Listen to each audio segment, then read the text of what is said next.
Everyone, and welcome back to another video. This video is a reading vlog. This isn't my usual setup because I am in Turkey, so this is going to be a holiday reading vlog. Been here since Thursday and it is now Wednesday, so we've been here nearly a week, and yeah, I have some reading updates for you. So depending on what editing Rebecca can be bothered to do, you might have seen some vlog footage there of the flight and a little bit about what we've been getting up to so far. Honestly, this has been the thing that I've been wanting to do since the last time we came. So Sunday we went on a boat trip. It was beautiful. We went swimming in the sea. Again, any footage that I find I'll put in here.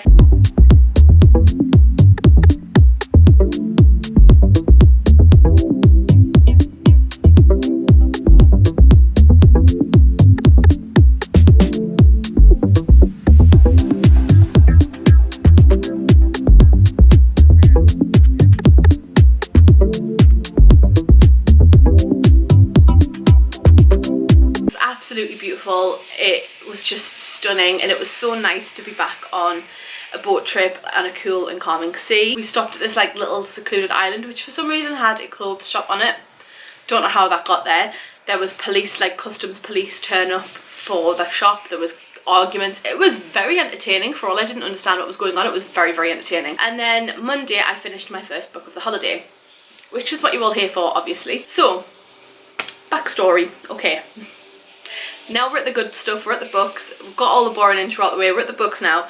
We're know about what I've been reading. So a bit of backstory. I'd seen on someone's Instagram story that they had a paperback copy of Crescent City 2, and it was from a UK airport. So naturally, first thing I did when I got through duty free and customs was go straight, make a beeline for WH Smith to see what they had, and I was about to leave very disheartened, and then I spotted it and squealed like a pig. No word of a lie, Dan was at the other side of the shop and he heard me squeal his name, and he looked, he went, "You found your book, haven't you?" I was like, "Yep, I found it. I found Crescent City 2, which is House of Sky and Breath, a Crescent City novel by Sarah J Maas in airport exclusive paperback." So this is the hardback size. Super, super happy to have found it, to the point where I texted a photo to Vanessa and said, "Look, I'm in the airport, do you want a copy? I know you've already got a hardback, but do you want a copy?" And she said yes. She transferred me some money to get this and a drink, which turned out actually that for all it said on the back that it's $14.99, because that's the hardcover price, I believe, it actually knocked £3.50 off. So that little bit extra that she'd sent me actually covered the cost of the drink. Well and truly covered the cost of it, because airport single Malibus and Coke are not cheap. Just putting it out there. So yeah, got this, started reading it on the plane, read a little bit more yesterday, and I am now on page 149, the start of chapter 13. Really, really enjoying it. Shit is hitting the fan, pardon my French, and I'm really, really pleased to be back in this world. This is literally a hotel room read. This isn't a read by the pool read, because I don't want it to get destroyed by water and sun cream and all that stuff. So this I was reading yesterday afternoon and whilst I was on the plane last week as well. So I read a lot of this yesterday whilst I was sat on the balcony in the shade, just appreciating the surroundings, until really loud music and really loud drilling started at like 4 o'clock in the afternoon, which didn't finish until after we went out for food at like 8 PM. Anyway, really, really enjoying this. This follows on from Crescent City 1, which follows Bryce and Hunt. Bryce is what we call basically Bryce is just a normal girl, let's be honest. Bryce is a normal girl living her best college life. She's friends with wolves, she's friends with basically a bunch of different people that we find out aren't who they say they are, essentially, and then she finds out she isn't who she believes she is. She basically has to save the world. I'm not going to describe the plot to Crescent City 1 because I don't want to spoil it, and 2 because it's popular enough for you to kind of get a gist of what it's about. This book came out in May, was it May? April? March? my god, I think it was March, because I've not long moved in the house and this was the first book delivery that I'd received. So anyway, yes, I've had this in my possession since March, but I wanted the paperback and here we have it. I'm very, very happy to have it. Like I said, really, really enjoying it, enjoying being back in Bryson Hunt's world, and I can't wait to see what happens from where I'm up to.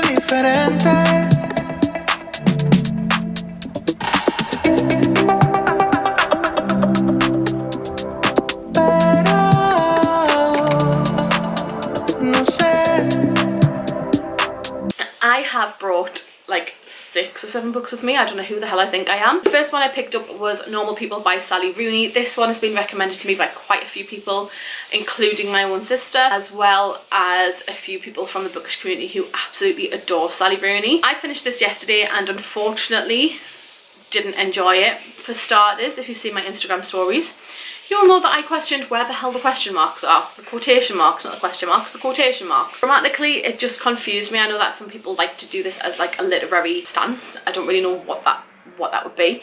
But basically, Normal People follows 2 people who believe they have everything wrong with them, nothing's going right with them. They keep intertwining their lives, keep interconnecting from sort of college onwards.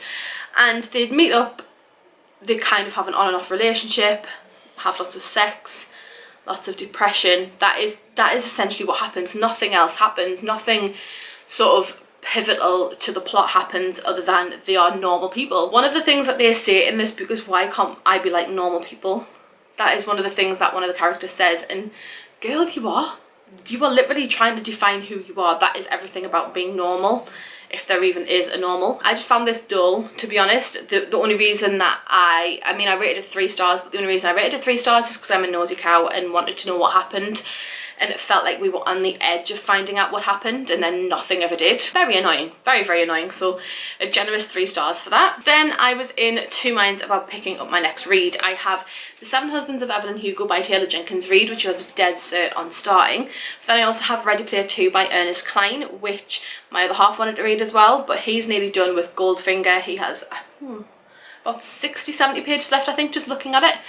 So he wanted to read this when he finished, so I was like, right, I better get my skates on and pick it up. So I'm DNFing it. I'm on 94 pages and I'm DNFing it. It's literally like they picked up book 1 and went, let's replicate it but change some of the lingo and make him a dick, and put it in book 2. So in book 1 we follow Wade Watt, who is a young boy just trying to get by. He lives in the slums in like a tower stack of like stacked caravans.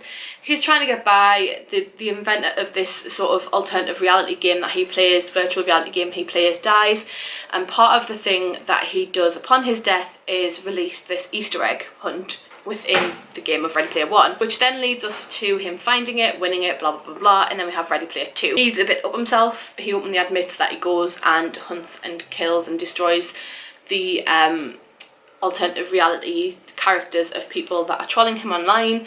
And one of the things about this is that once you die, you have to start from the beginning with the 0. Absolutely nothing. And one of the things that I remember from the first book is how much he hated the idea of somebody losing everything, which he's openly going around and doing in this book. He does a lot of things I don't really agree with his character from the first book, and I'm DNFing it for that reason. Dan's just got out of the shower and is probably not gonna want to pick this up now because I've just sat and bashed it for the past like 5 minutes. But yeah, that's where we're at with this one. So I think I'm going to pick up this one as like my round the pool read, maybe. The 7 Husbands of Evelyn Hugo. This is like a non-real, that makes no sense. It's an autobiography of a fictional character. Autobiography of a fictional character. This fictional character wants someone to document her life. She's a famous sort of profile, and she wants someone to document her life, and she picks a nobody journalist. So this could make or break the nobody journalist, just like it could make or break the famous person. So I'm quite intrigued. Again, it goes back to me being a nosy person. I want to know about this fictitious person's life, essentially. And then yesterday, final part, I found a bookshop. Se siente diferente. Se siente diferente.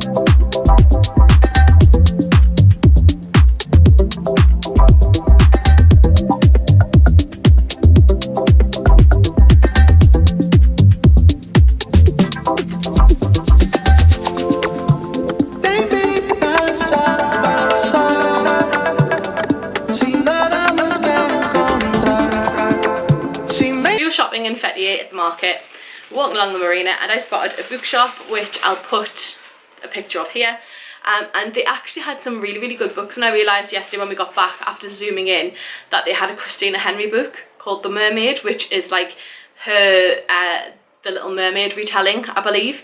So if we go back to 38, I'm going to go find it. But yeah, I picked up Push by Ashley Audrain. This is a one that I had my eye on in Asda when I was picking up a book to bring with me, so I had it on my mind anyway, and then I seen it again in the airport and almost picked it up. So to see it in the sort of the second-hand shop was a dead cert. I had to buy it. It worked out, it was 50 lira? No, 30 lira, so it was like £1.75. And I was like, you know what, I'm gonna get it because obviously it's second-hand, it's supporting a small business, even in Turkey, and it's a book. Let's be honest, I was always going to buy it.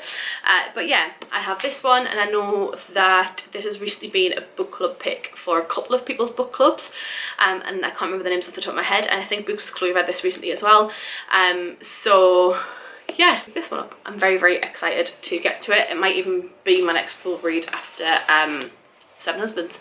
But yeah, I'm gonna go. I've waffled on for quite a while. I'm gonna go, and we might go shopping this afternoon. I don't know. We might go see another part of the town. Who knows? But yeah, I'll check in with you all in a bit and cue another montage. Bye.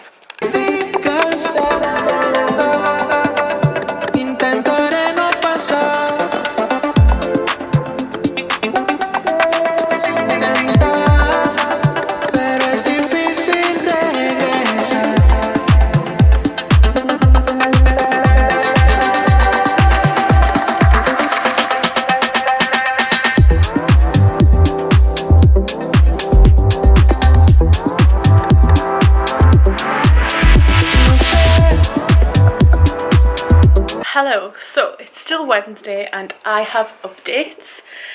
I have broke the 100-page mark in the Seven Husbands of Evelyn Hugo today, and I am loving it so much. I didn't think I would love it as much as I am. I'm really attached to this already. I'm gonna put it down because arm's hurting. But it's the same day, it's like 8:30, and I'm about to go and meet Dan at the bar. We're getting a couple of drinks at the bar because it's all-inclusive life in it. So anyway, yeah, really enjoying this book. Sorry about the yellow lighting. I can't really do anything to change that. It's a little bit not much better. But yeah, really enjoying Seven Husbands of Evelyn Hugo. About 100 pages into it now, and yeah, I've heard about the first and the second husband, and some eye-raising things have been happening, like eye-openers. But yeah, it's hard to believe that this is fictitious, and I think that's a really good skill that Taylor Jenkins Reid has done in this book, so I'm really enjoying it. The way that I'm reading this, I should be done, I want to say tomorrow, but I doubt it, but I should be done either tomorrow or Friday at the latest. Friday we go on a little trip within a trip, so I kind of want to take a new book for that. But yeah, very happy with my progress in that today. I haven't read any of Crescent City 2 today, but that's fine. I'm going to go meet Dan at the bar. I'm going to take my book because he's finished his book today. It's been a very successful reading day all around, really. So I might see if he wants to do a little update or a review of what he read. I doubt it, but you know, he says he wants to be in my videos, so we'll try and get him involved. But yeah, I'm off to go meet him at the bar. I said I would meet him about 10 minutes ago and I haven't, so I need to go do that. Bye. Probably.